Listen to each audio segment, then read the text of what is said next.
You gave him the best of you. You remembered how he takes his coffee. You texted first when he went quiet. You made yourself smaller so he'd stay comfortable. And somehow, you're still the one lying awake at 2 a.m., wondering if you did something wrong. If you're watching this, you already know the ache I'm about to describe. It's the exhaustion of caring for someone who barely notices you're carrying it. It's the way you can pour love into a man for months and still feel like you're auditioning for a role he's already given to his silence. And you've probably told yourself the same thing I told myself for years. Maybe I just love harder than most people. Maybe that's my gift. Maybe one day he'll finally see it. I need to be honest with you. That's not love. That's a nervous system trying to survive. In the next few minutes, I'm going to walk you through exactly why you keep overcaring, why it makes him pull away instead of closer, and, most importantly, the one shift that actually starts to unwind it. Not stop caring, not play it cool, something real. Stay with me. Here's what nobody tells you about anxious attachment. When you feel the distance, when he takes 6 hours to text back, when the good morning stops coming, when his energy suddenly goes flat, your body doesn't register that as inconvenience. It registers it as danger. So you do what any nervous system does when it senses danger. You reach, you send the follow-up text. You send the, "Hey, everything okay?" You send the voice note you rehearse twice in your head before hitting record. You tell yourself you're just communicating, but your body knows what it really is. It's protest behavior, a scramble to close the gap before it swallows you. And here's the trap. If he leans avoidant, his nervous system reads your reach as pressure. So he deactivates.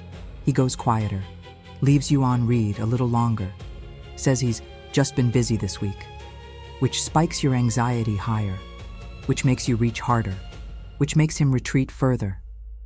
This is the anxious avoidant loop. And you didn't create it by being too much. You inherited it, probably from a childhood where love felt uncertain, where someone's mood decided whether you were safe, where being good, being helpful, being easy was how you kept people close. So when he pulls away now, you don't think, he's showing me something about himself. You think, what did I do wrong? Because a long time ago, when love vanished from the room, it was somehow always your job to bring it back. Let me say the part that's going to sting. The more you chase, the more you confirm the exact story he already tells himself about relationships. That closeness is suffocating, that women want something from him, that he needs distance to breathe. You are not making him love you more. You are making him need distance from you. And that's not because you're broken. It's because two nervous systems are talking to each other in a language neither of you consented to learn. Take a breath for this next part, because it changes everything. Ask yourself, in the last 6 months of this relationship, what have you actually received? Not what you gave, not what you hoped he'd give, what actually landed in your body as care. For most women I talk to, the answer is uncomfortable, because when you look closely, you realize you've been running the entire relationship as a one-woman operation. You remember his mom's birthday. You suggest the restaurants. You plan the weekend. You're the one who notices when he's off and gently asks what's wrong. You send the paragraph after every fight so he doesn't have to sit with the discomfort. You manage his moods, his schedule, his emotional temperature, and then you thank him for showing up. That's not intimacy. That's emotional labor. And your body has been mistaking exhaustion for love for so long, you can't tell the difference anymore. Here's the sneaky part. Overfunctioning feels like devotion from the inside. It feels like being a good partner.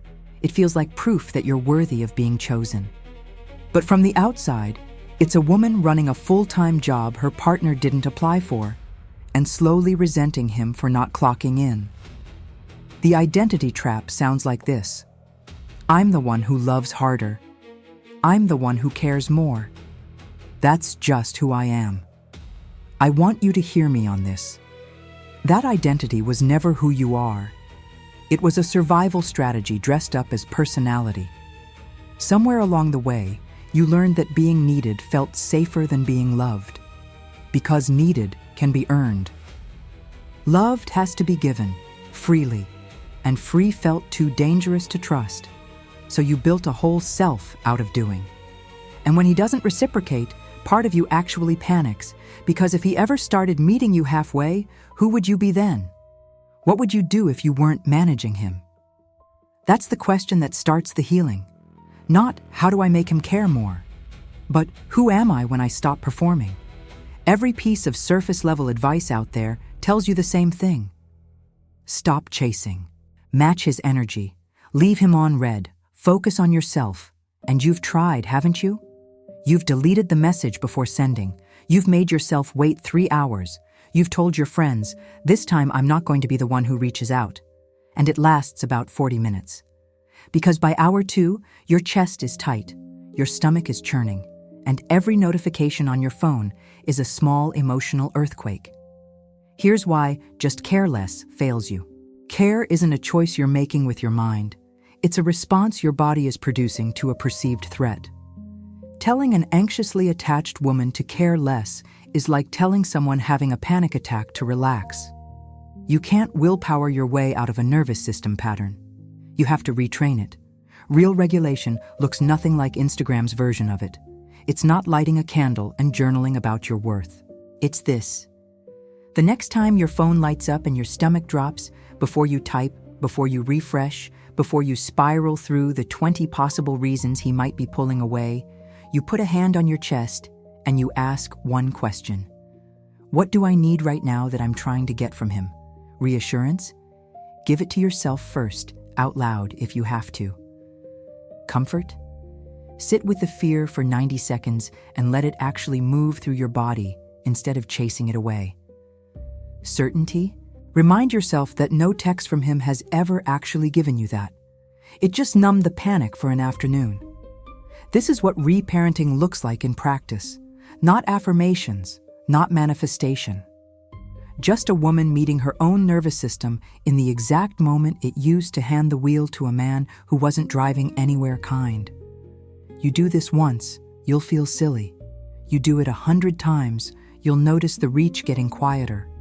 You do it for 6 months, and you'll wake up one morning genuinely unbothered by whether he texts back. Not because you stopped caring, but because you stopped needing his response to feel safe in your own body. That's the shift. That's the actual work. I want to leave you with something. The woman on the other side of this pattern, the one you're becoming, doesn't care less. She cares differently. She still loves deeply, still notices, still shows up. But she doesn't confuse her love with her worth anymore. She doesn't audition. She doesn't over-explain. She doesn't rewrite a text 4 times to make sure he doesn't feel pressured by the fact that she has feelings. She's warm without being available on demand. She's soft without being small. She's the woman who can feel him pull away, notice the ache, and stay with herself instead of chasing him. Not because she went cold, because she finally came home to her own body. That version of you isn't a personality transplant. She's underneath all of this. She's the woman you were before you learned that love had to be earned by carrying everything. And getting back to her isn't about him. It never was. It's about unlearning a pattern your nervous system built to keep you safe when you were too young to build anything else, and building something gentler in its place. If this landed somewhere honest in you today, I want you to sit with it. Don't rush to fix anything. Don't send him a screenshot. Don't announce something you're not ready to actually do yet. Just notice. Because the moment you can see the pattern, you're already no longer inside it the same way. And that, quietly, without fanfare, is where every real change begins.